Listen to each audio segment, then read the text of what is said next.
you. Thank you for this invitation. Thank you for everything.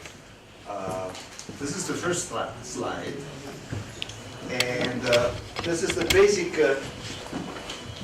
concept of corporate social responsibility. This is a classic instrument of analysis of corporate behavior. This is the so-called pyramid of social responsibility. It's by an author called Archibald Carey.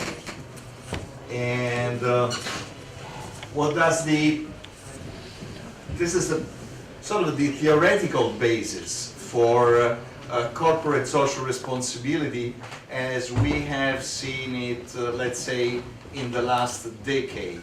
It's a very simple tool, but as all simple things, it's very powerful. So what does it say? It says that organizational behavior, corporate behavior, can be subdivided in four domains. The first domain is the economic domain.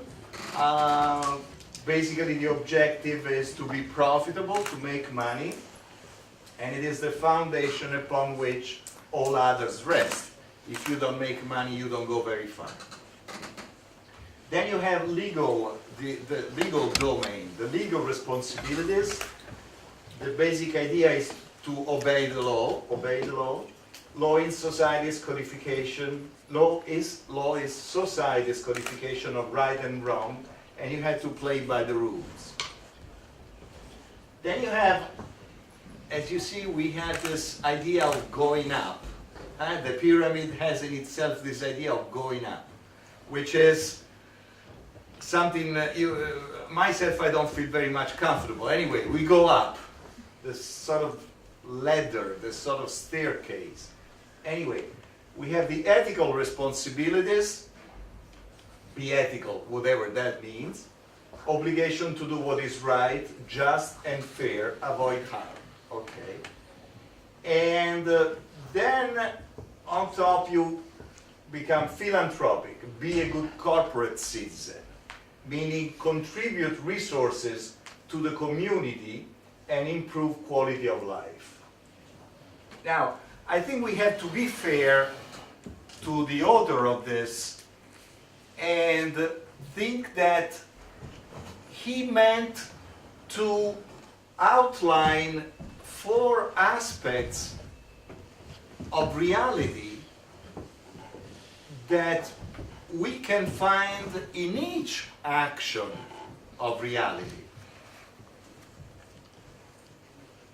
My impression is that the current interpretation, the corporate interpretation, some of the academic interpretation is that this is viewed as successive steps, not as aspects, four different aspects of one same action, but four different domains of different actions. So there are actions that are economic, there are actions that are lawful, there are actions that are ethical, there are actions that are philanthropic. When I was a kid, I went to boarding school. I was educated in the Catholic Church, and one idea is try to be good. Okay. And the basic idea I got is that you were good on Sunday morning when you go to church.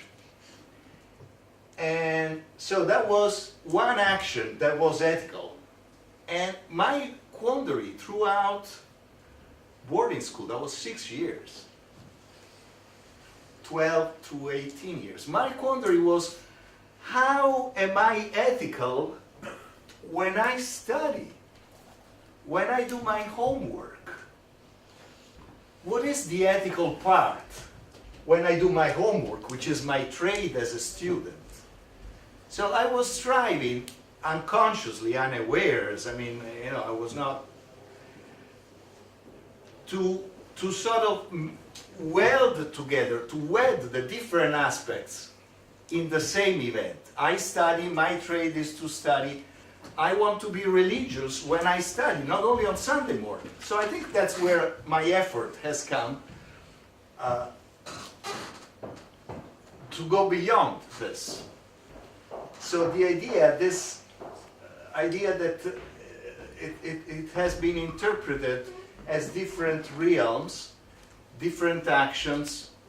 So, and also has this idea of going up, of improving. I find this sort of an ideal view that first of all you do this thing, then you do this other thing, then you do this other thing. This linear life is much more complicated, or more beautiful, if you wish.